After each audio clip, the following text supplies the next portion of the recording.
please help me welcome from West Virginia, Senator Joe Manchin. Thank you so much. Thank you, Ed, for the kind introduction, and it's truly an honor to be on this panel with this esteemed group of people that you're going to hear from. And I want to apologize for the actions, or may I say the inactions, of Washington.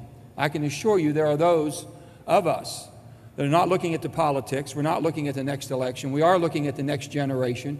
We're willing to step out and make the tough votes, both Democrats and Republicans, and I think you will see that hopefully rise to the top sooner than later. So we will work very hard on that. I want to thank Ed and Lisa and all the NBAA family for putting this tremendous gathering on, helping us to explain our point of view, what we do for this great country, and the economic vitality that we add to it. As governor, first thing I did when I got elected, I come in and I start saying, okay, what do we have in our assets? The first thing, every state, every agency has that ownership, their domain. So I had the state police that had their helicopters and their aviation division. I had the DEP, Environmental Protection, and they had their part of it, and they had a couple helicopters. And then I had the administrative department. All three of them didn't have an aircraft that was flight worthy. I said, okay, we're going to do one or two things. We're going to get out of the business or get into it right. We sold everything, got rid of all the junk.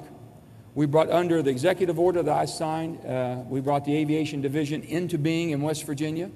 We went out and bought good aircraft. We had a Beech 350. We went out and we shopped a Caravan, and people said, well, how could you do that? The public will retaliate. I said, not if you sell it. They won't. It's an asset. I was proud of us being able to go around the state and serve the people of West Virginia. I brought the entire public, opened the doors, and showed them what we were buying, the assets for the people of West Virginia. We were able to take the bomb squad and the dog canine squad in the Caravan anywhere in the state.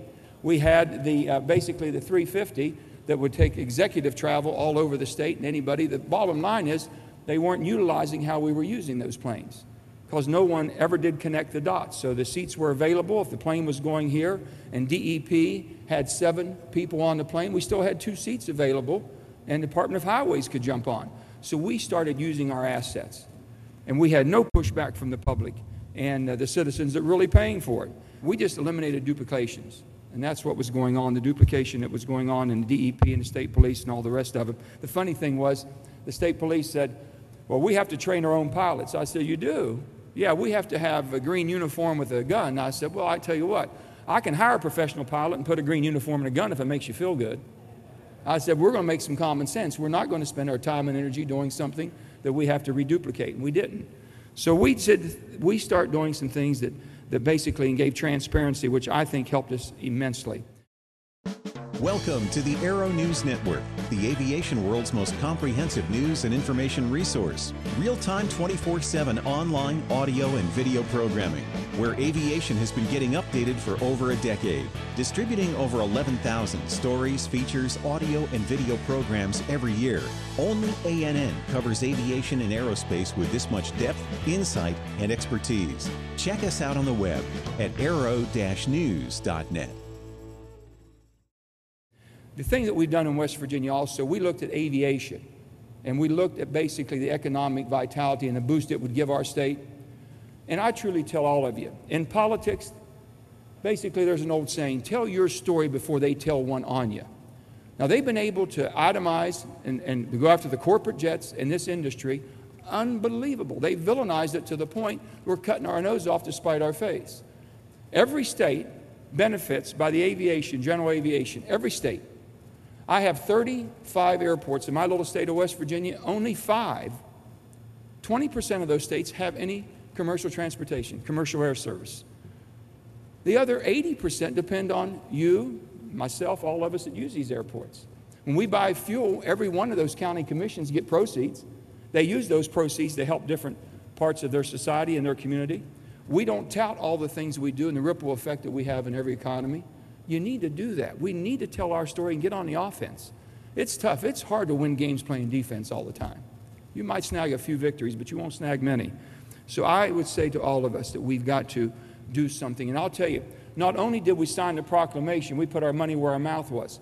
I was able to get the legislature, Democrats and Republicans, to come together as West Virginians and say, okay, not only is this industry valuable to the state of West Virginia, we want more of it.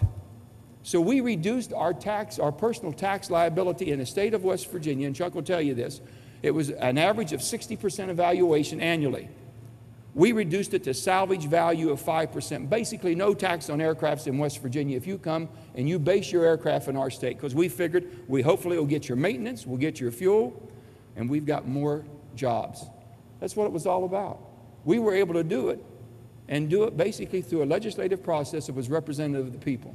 So it shows you what the state of West Virginia believes in aviation, and we're willing to defend you as hard as we can.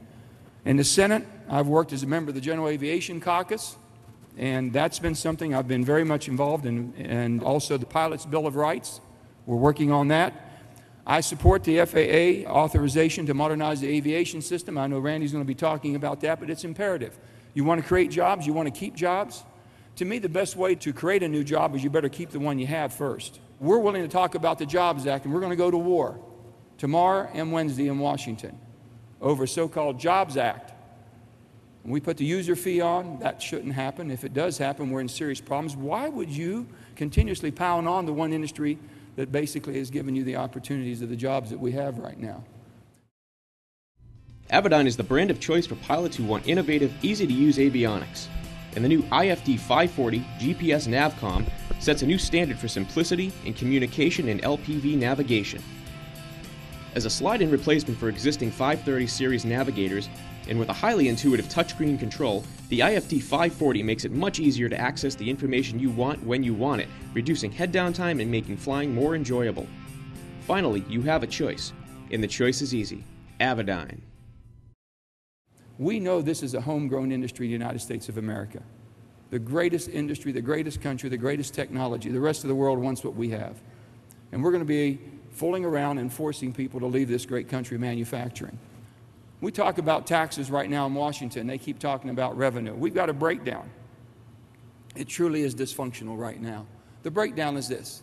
If you're a Democrat, they believe that as a Democrat, oh, you can't touch entitlements, and basically we should, or like we're in favor of taxes. Well, not all of us, I can assure you of that, but basically taxes, we have to have it. People aren't paying their fair, equitable share. If you're a Republican, you're saying we got to kill the beast, we got to starve the beast, and the beast is government.